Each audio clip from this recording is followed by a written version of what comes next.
They say no one stays at St. Vincent's Academy after PM, not because of rules, but because something else stays there. My name is Aidan McAllister.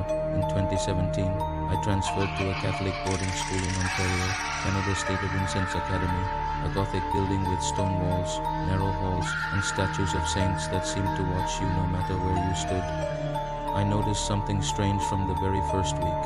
Every single day at exactly PM, the school changed. Teachers would end classes early. Students rushed to leave. Even the janitor locked up before sunset. When I asked why, they only said, "When the final bell rings, you leave. Don't ask, just go." It sounded like a campfire ghost story, so I did what every stupid teenager does. I stayed after hours. That was the worst mistake of my life. One rainy Tuesday, I pretended to be sick and skipped evening chapel.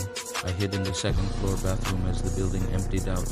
At 5:58 p.m., the school was silent. At 6 o'clock p.m. sharp, the final bell rang, and then nothing. A silence so heavy, it felt like the walls were listening.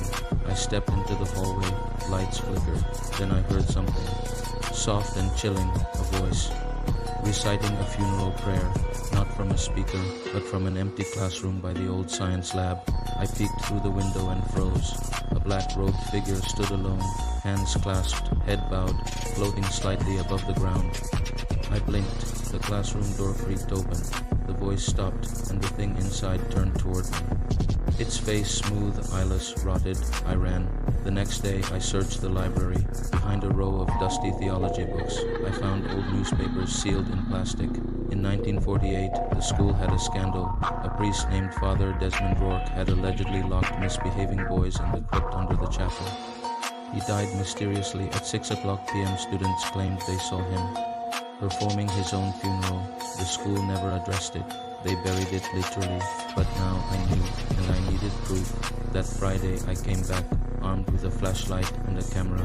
The clock hit 6 o'clock p.m. The final bell rang. The air turned cold. Lights died one by one. The crucifixes on the walls creaked, twisting slowly. Down the hallway I saw him, Father Rourke. He whispered, "It's time." For the last mass I turned and ran, but the hallway kept stretching. Doors slammed behind me. The stairs melted into damp, moldy wood. The school was alive. I pushed into the music room and froze.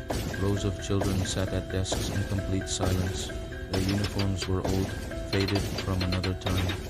Each one slowly lifted their heads, pale faces, empty eyes, mouths opened, and they began to sing Taizari in broken, cracked voices. Then, they all turned toward me. I don't remember what happened next. I blacked out. When I woke up, I was outside lying on the school field. My watch was stuck at 6 o'clock p.m. The security guard said I never entered the building. My friends said I was missing for 3 days, but I still had my camera. I rushed to check the footage. There was no hallway, no priest, no singing, only one static shot of me, sitting silently in an old classroom, wearing a 1948 uniform, unmoving, expressionless, and behind me, Father Rourke, smiling. They say no one stays at St. Vincent's after PM, but that's not true. I stayed, and now, so do they. If you ever hear the final bell, don't turn back, because what's waiting remembers your name.